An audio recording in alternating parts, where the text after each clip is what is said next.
the others were working and I wasn't, I got to slip in a little play called Whose Life Is It Anyway? I played the doctor, and I met the father of my first child doing that play. So all in all, that whole episode, that whole summer of '81, I think it was just meant to be. Wow. Absolutely. So Tenko is a series about a female prisoner of war camp, but it's not a usual war story. It's how women cope in adversity, which is why I like the Attabel stories so much as well. It's not all about who's killing who, and we have some of that, but basically it was about how women cope and which tribe you belong to and how you support or not each other. And my character was a prostitute, and so she ended up sleeping with the guards, so she got a few favours, but it meant a lot of the other women would shun her because of her morality, but then she ended up getting medicine sometimes to save people's lives, and she wasn't so unpopular. Yeah. But I think between Blanche and Leila, there is actually a lot of similarities. They were both very intelligent but uneducated. They both had very difficult family backgrounds. They were both outsiders. They were both in foreign places. You know, they were both feisty. Much feistier than I and Louise am. You know, neither of them had a censorship between their brain and their mouth. They just, what you see is what you got. And I kind of envy that. Maybe that's why I'm attracted to those roles. I want to be liked all the time by everyone, basically. I think a lot of actors are like that. I know you've had a lot of lasting friendships from that cast. Oh, yeah.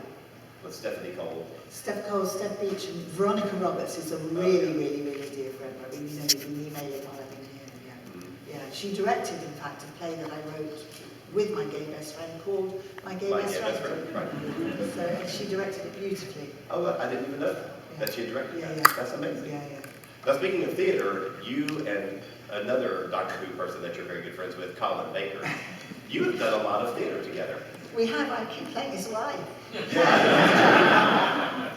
He did a restoration comedy recently.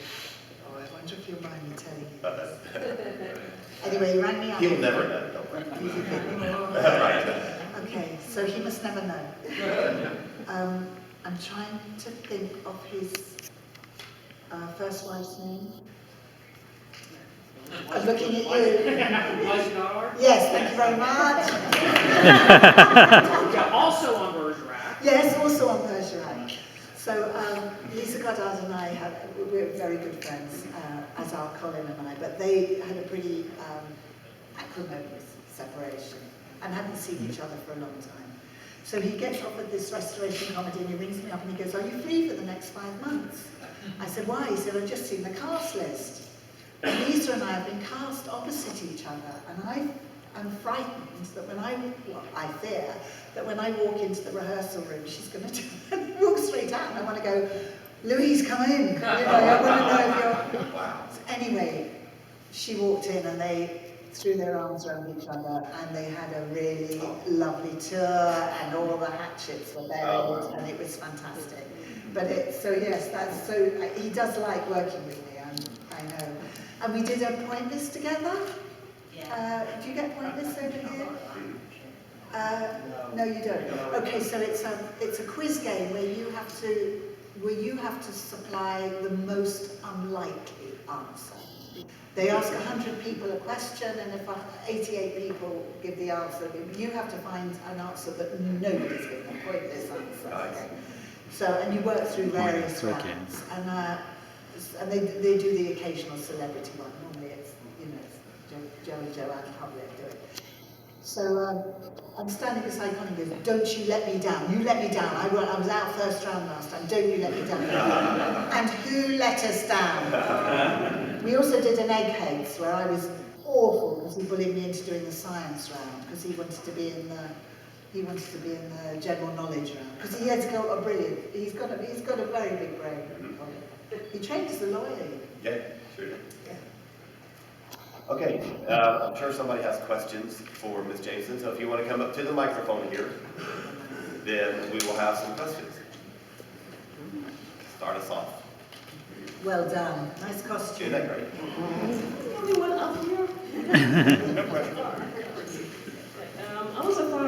times when the doctor would be belittling your character, calling her savage and such. If you think back now, if you have had a chance to tweak one of those scripts, how would it go about? So in the end result that the doctor would apologize for calling you a savage in the past and respect your character. That's a very good question. Okay, so it was written in a time where there wasn't such political awareness. So for that I forgive it a little. But now what happens with Big Finish, he does call me savage quite a lot, but he uses it like a term of endearment. You know, if we're separated for a while or I save his life, it's a thank you, savage. And it's like it's taken on a whole other connotation. But you've given me food for thought. I mean, maybe I should go back and go, I want to speak. Actually, I could put it in the script I'm writing. I could remember the time when you called me. That's what I could redress it that way. Do you wanna credit?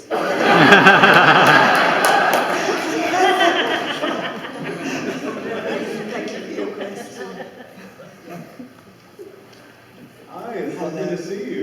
And you.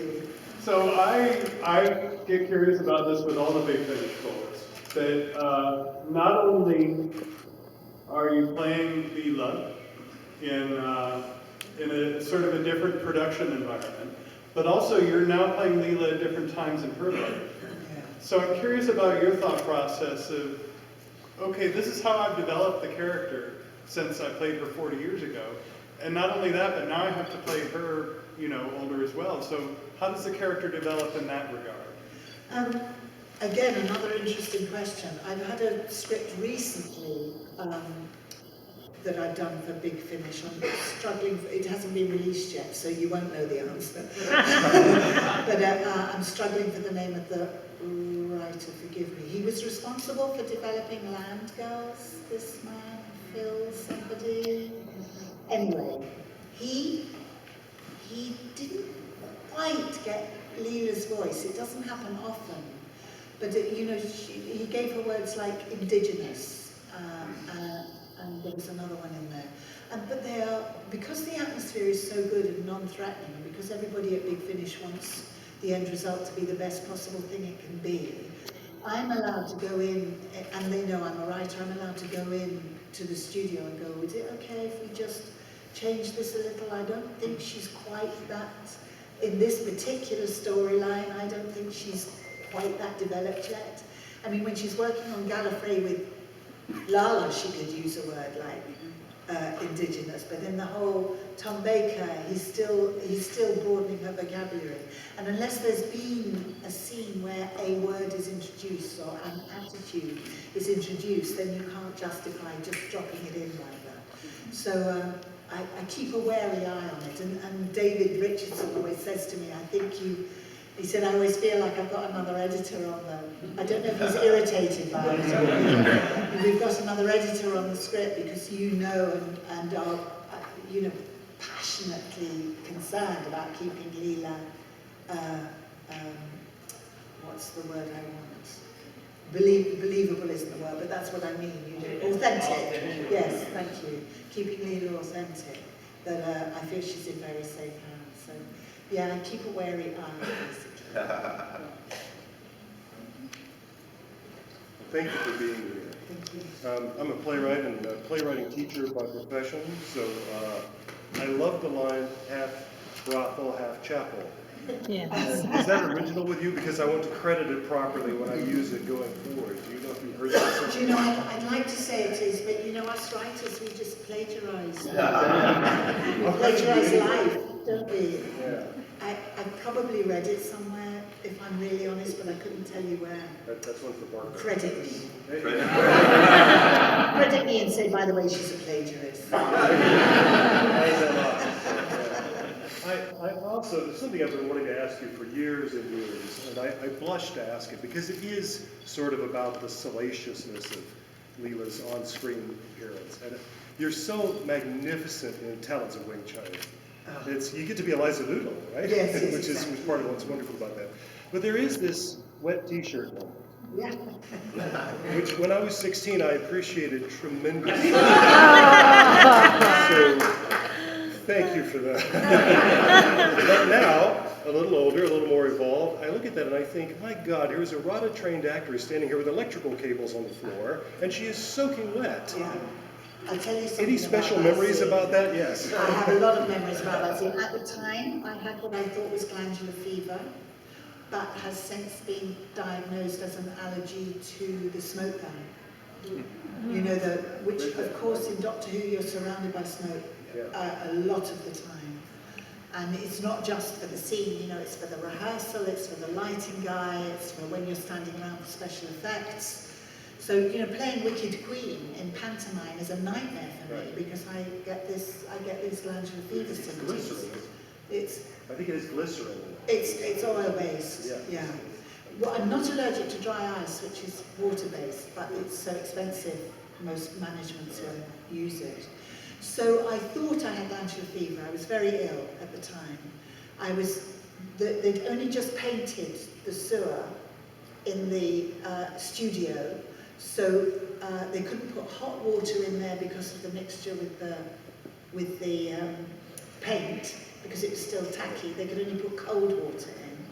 We had the infamous giant rat, but we also had some authentic rats, which were let loose. So my nipples showing were the least of my worries.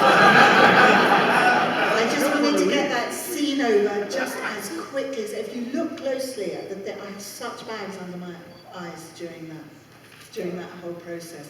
Also in the 60s, nobody wore a bra anyway. It was just a kind of, you know, fashionable, you didn't think about it thing going on. So I agree with you. Of course, it was an incredibly sexist shot, but at the time, I just was in and out of there as quickly as possible.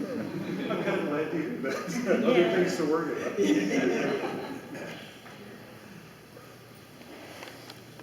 Hello. Hello.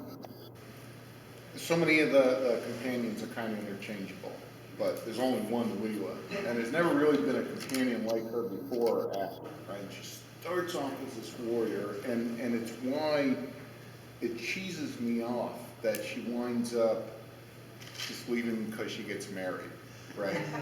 I really, as much as I love the character, I thought she should have died a warrior's death, right? And I guess I was wondering what your thoughts are. I wanted to die saving the Doctor's life. Yeah, Just really doing it.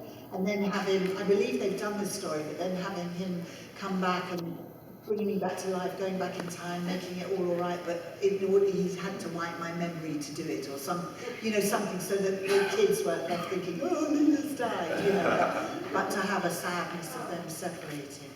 I think, I know Graham very much wanted me to stay on, and even literally the night before we shot that scene, he came up to me in the studio and said, we can have you run in there and press the button. We don't have to have you. He was convinced he could change my mind, but he couldn't. So, you know, it's no secret that Tom and I didn't get on so well back in the day. I adore him now, and I don't want to dirtmouth him in any way. But it wasn't the best of atmospheres all the time. I'd been offered a Shakespeare role at the Bristol Old Vic. So my life was just moving on, really. And, you know, Tenko came along very shortly afterwards, and the Omega Factor and all that. So life was moving on for me. But Graham wanted me to stay, which is, I think, why it was so slimly written, so shallowly written. And also, you know, the BBC's answer to losing a woman, they get her to fall in love. And it wasn't so very long that women had to leave their jobs if they got married.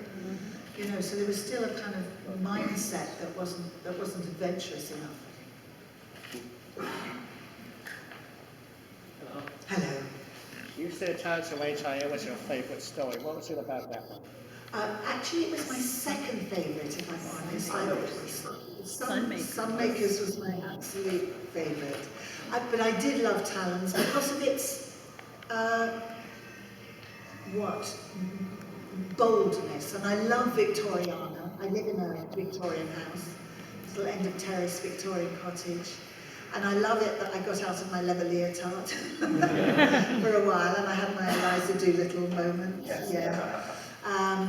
And we were on location, which always makes for a good, lovely, happy atmosphere. So I think Robert Holmes was the Russell T Davies of the 70s. Oh, absolutely. I think he's just the most wonderful writer.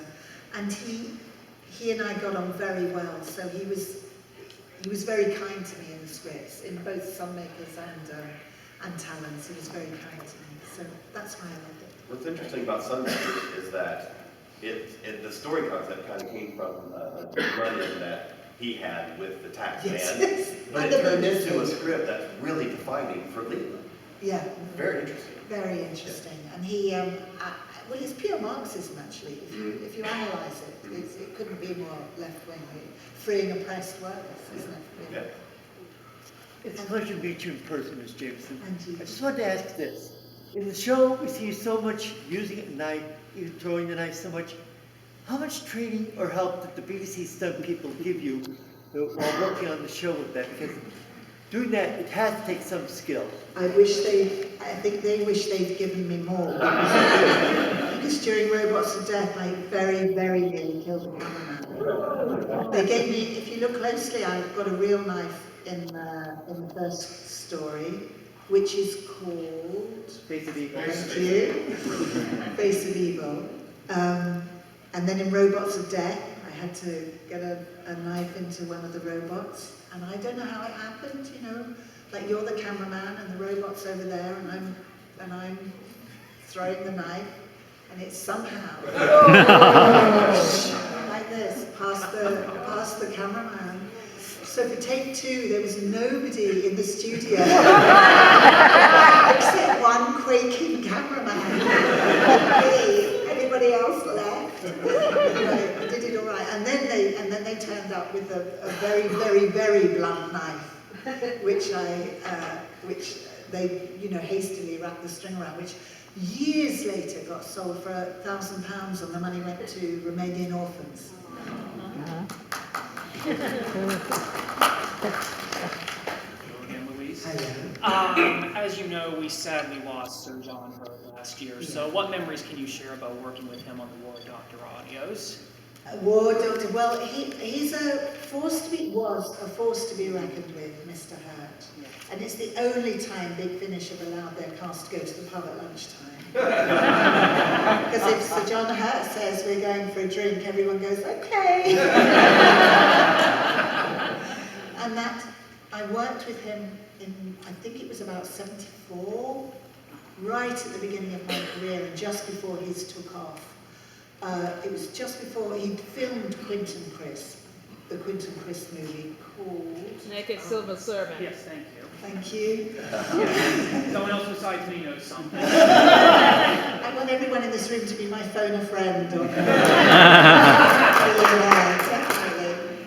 You're definitely on the list. Thank you. So yes, I worked with him way back in the very early days, and then, you know, at the beginning of my career and at the end of his, so I feel very privileged. Yeah, what a beautiful performance in that fourth box set too. Oh, thank you, Yes. thank you. Hey, Louise, I met you 30 years ago at a convention in Macon, but this may be a weird question, but you're one of the episodes of Horror of Fame Rock. I heard it was the only time that somebody ever pirated interrupted the episode with their own, probably whatever it was, With their own bit or whatever, you know. There was it was like in November of '87. They were showing a rerun, and a guy dressed as like a Max Headroom character. I don't know, did you ever hear about that? Or what was your opinion? It's on YouTube. It's on YouTube. A guy dressed as Max Headroom. I have any idea who that is? He's sort of a faux animated character.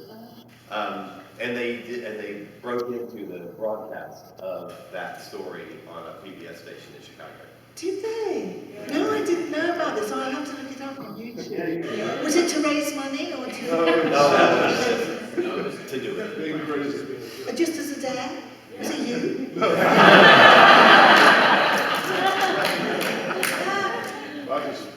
I'm sorry he interrupted I interrupted I have a story about horror, thank God. I interrupted the recording, which is it's not something I do often. But as I say, Tom and I weren't getting on terribly well, and we'd organised, we'd rehearsed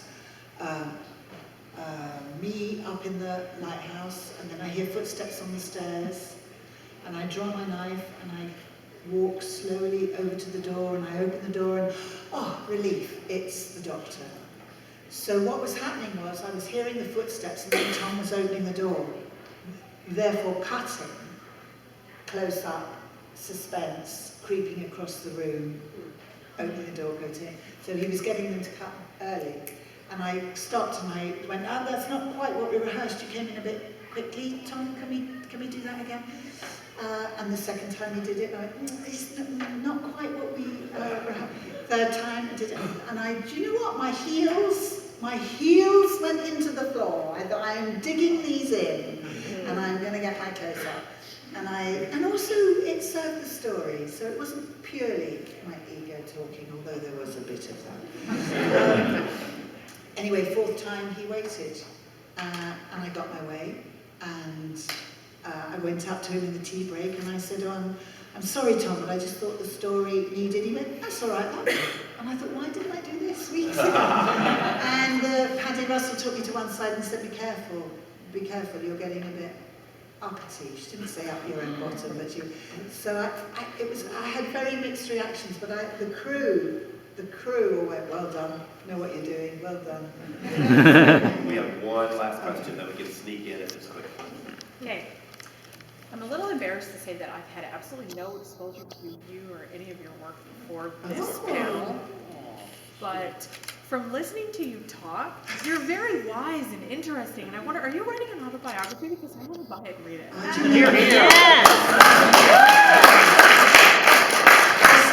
started it, and I just wept. It just made me cry, and I thought, do you know what, I don't think I can.